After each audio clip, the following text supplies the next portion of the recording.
Welcome to the In All Things podcast. Here, we talk about everything from friendship and personalities to contentment and faith. Our goal? To encourage you to seek Christ in all things. Hey, how's it going? I'm your host, Sierra.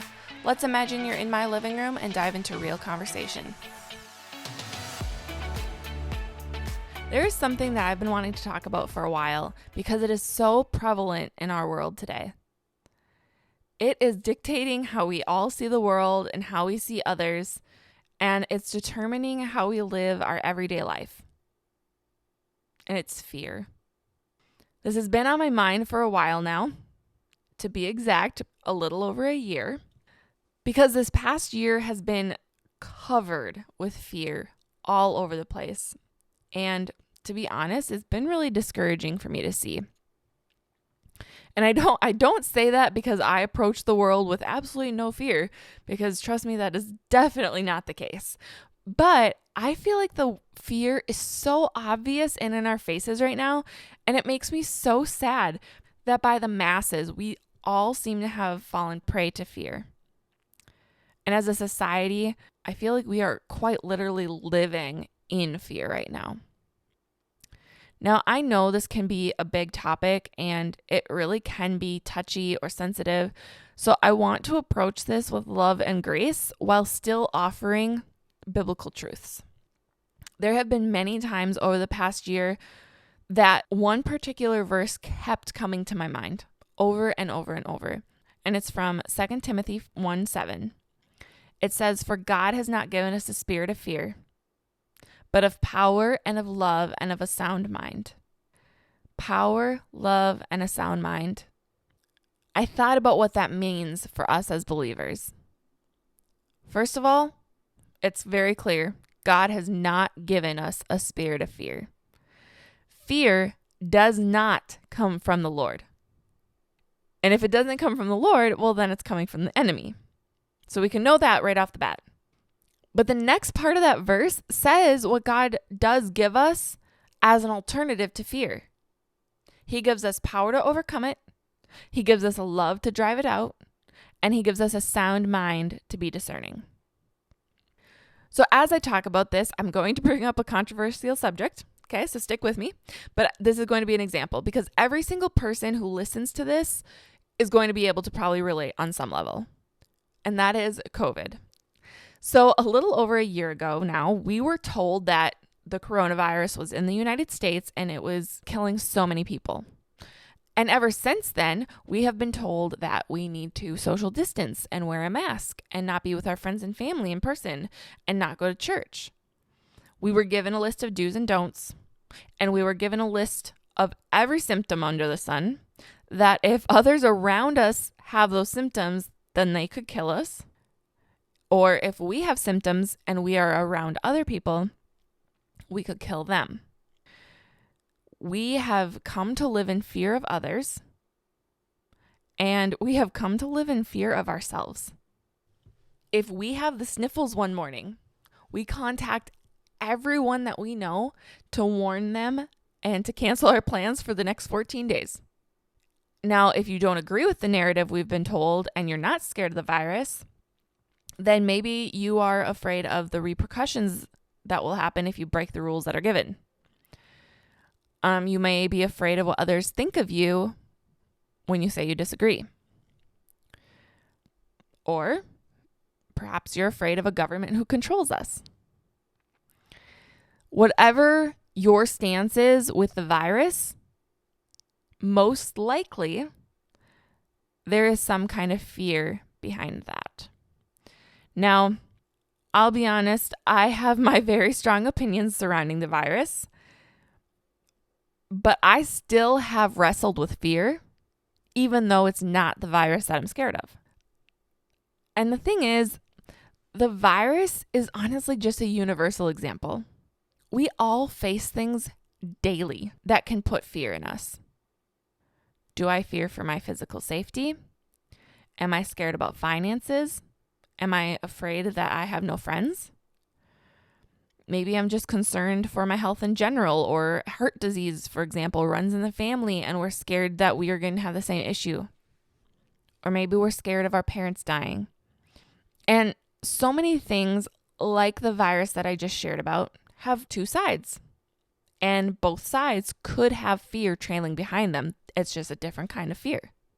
So perhaps we're scared of losing our job. But you know what? Others could be scared of being stuck in the same job long term. Some might be fearful that they'll never have kids. But there are mothers who are scared for their kids' safety. There's being afraid of being single for the rest of your life. And there's being afraid of all that comes with being married or in a relationship. Fear can surround anything and anyone. Maybe we've been afraid to post something on social media because we might get kicked off or we might get canceled. That's a real fear too these days. I actually just talked about that in 2 different episodes, one on social media and one on people pleasing.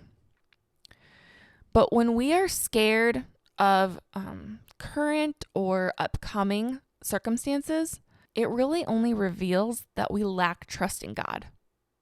We aren't relying on Him for peace and for strength to overcome the circumstances that are in front of us. In Psalms, we are told to trust in the Lord with all of our hearts and not to lean on our own understanding. I heard something earlier today that said, when we feed our doubt, we drown our faith. But when we feed our faith, we drown our doubt. So the question becomes, which are we feeding? Our faith or our fears? You know, there are so many examples of fear and overcoming fear in the Bible. Jesus went out to heal the lepers and was not scared of getting leprosy. Shadrach, Meshach, and Abednego were told to bow down to King Nebuchadnezzar, but they refused. And as a result, they were then thrown in the furnace. They didn't let their fear influence their beliefs or their actions. And God saved them from that furnace. They came out without a single singe or burn. David was chased by his enemies who wanted to kill him, but he repeatedly turned to the Lord and cried out to him. Daniel was thrown into the lion's den and God protected him. Fear is a natural emotion, but I think what it really does is it shows us our own weakness and that we need Jesus. But when we don't see it as a reminder that we have strength through Him, our outlook is completely hopeless. I've seen the church responding to the past year's events, and I see them encouraging the fear. Churches are not preaching from the pulpit to have courage to trust the Lord and not live in fear. Instead, I've seen them feed the fear by preaching whatever the government is preaching. And I understand that this isn't every single church, but again, from what I've seen, it has been a lot of them. I know that this gets into politics, but my main point is to focus on the fear aspect because we are not called to live in fear. And we as Christians need to be the primary examples for that. And I just wish that I saw more churches standing up for that. Because we are called to have courage in the Lord and trust in Him, lean on Him. As we read in 2 Timothy, He gives us the tools that we need to fight that fear. So I want to go back to those 3 things, power, love, and a sound mind, that God gives us to combat the fear. The first is power. We are told in Ephesians that His power is at work within us. As I talked about on the last episode, which is in listening to the Holy Spirit, we have the Holy Spirit inside of us. Therefore, His power is within us. We can rebuke whatever fear we're facing, and He will help us. He will give us the strength to face it and the strength to overcome it. And sometimes He will remove that fear completely. He gives us love. 1 John 4:18 says that there is no fear in love, but perfect love drives out fear because fear has to do with punishment. The one who fears is not made perfect in love. Well, let's think about this. Who represents perfect love? There's only one person who has ever shown perfect love, and that is God. 1 Corinthians talks about this in verse 7 of chapter 13 when it says, love always protects, always trusts, always hopes. Well, that's not fear. We do not see fear represented in that verse, talking about love. We have Jesus to show us perfect love, and he will cast out the fear that we are experiencing. And we're told in 1 Peter that we can cast our anxieties on the Lord, for he cares for us. When we are able to focus on the God of love, the God of perfect and limitless love, we can drive out that fear because it is not meant for us. And the last one is that he gives us a sound mind. Other versions say self-control or self-discipline. And I think these words offer a different perspective on the situation. Self-discipline, from my perspective, would allow us to keep ourselves in check when we start to become scared of something. So to me, that would mean having a good head on your shoulders and not allowing emotions to get the best of us.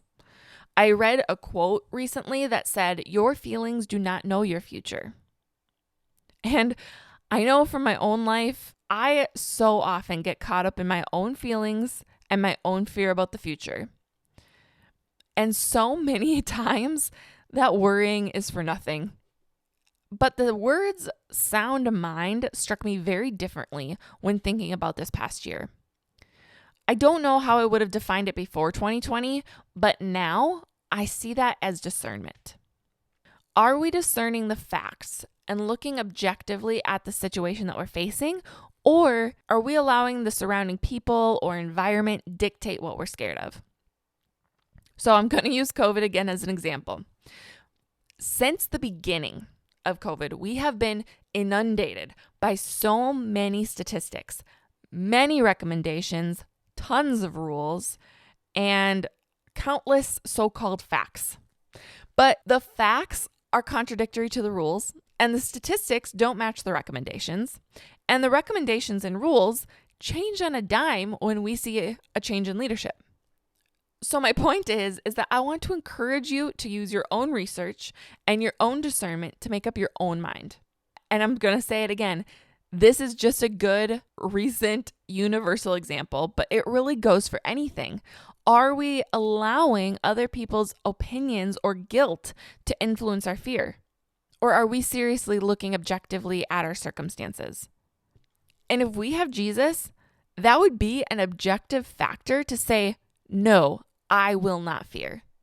I'm going to be honest that I have been way more fearful of being controlled by our government and the direction that our nation is headed rather than the virus. For me, that is what I have been afraid of. But I have had to come to realize that that is still fear. And yes, it's a different fear than most of the nation seems to have, but it is fear nonetheless. I have had to remind myself that God is in control over this situation and every other situation that we are in. And I'm going to say this one more time. This is not just about the virus. God is in control of your relationships, of your job, in your marriage. He's taking care of your children. He's taking care of every intricate detail of our lives, even though it may not always feel like it. The psalmist writes in Psalms 56:11, "In God I trust, I will not be afraid. What can man do to me?" I think that's such a great question. What can man do to me? In my opinion, this sounds like a question coming from someone with a sound mind. Because it is so easy to get caught up in thinking of how we're going to get hurt or wonder how our life is going to be affected by something. But when we really look at the solid truth that man cannot actually hurt us, it reveals a true depth to the love of God. It reveals a true depth to the love of God. Now, here on earth, hurt is so real to people. I don't want to ignore that. We all get hurt from friends and family and even strangers. But in the big scheme of things, we can know that this world is not our home. And one day we will be with the Lord. And we know that wherever we are here on earth, whatever is happening, we are surrounded by the love of God who is always with us. Now, I want to address quickly the context of the 2 Timothy verse that we've been reading, because the reason that Paul is even telling us that we don't have a spirit of fear is actually when he's talking about the persecution of the church. So we are not to be fearful in the coming days when we as believers will be persecuted. And I'll be honest, when I first read that context, I debated even talking about the verse because I didn't want to take it out of context and apply it to a situation that doesn't even need to be applied to. You know, if we're talking about everyday living, but he's talking about persecution, does it still apply? But then I thought, hang on a second, because if we aren't even to be afraid of persecution, which is horrible, awful things done to Christians like torture or even being killed for our faith, then how can we be afraid of anything? This is not the only verse that says that we shouldn't fear. God tells it to Joshua, an angel says it to Mary and Joseph. It's in dozens of places in the Bible. And if God is going to give us power, love, and a sound mind when we are being hurt and tortured and killed because of Christ himself, then he is going to give us those things in a virus, in our marriage, in school, in our job, in health, overseas, in finances, in anything. Because we were not given a spirit of fear ever. It doesn't say that our spirit of fear is removed when persecution comes. It said it was not given to us by the Lord. So as we go about the coming days and weeks, I really hope that we can start to look at the world without fear. And I know it's hard. Without fear of the future, without fear of the unknown.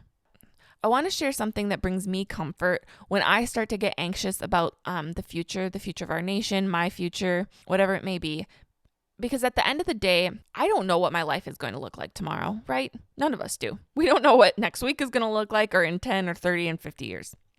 Undoubtedly, we will have many pleasant surprises waiting for us.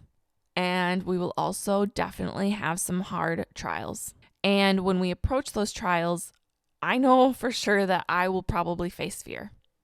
But with all those unknowns, what I do know is at the end of it all, Jesus comes back and he wins. The end of the story has already been written. So when I think of that, why should I fear?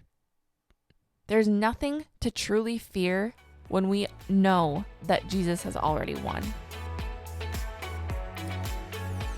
Thanks so much for joining us on today's episode. I am so glad to have had this conversation with you. I am praying that this episode was encouraging, and if it was, please consider leaving a review. This show is just getting started, and we would love to bring more people into our conversation. Sharing it with your friends and leaving a review is a great way to do that. See you next time.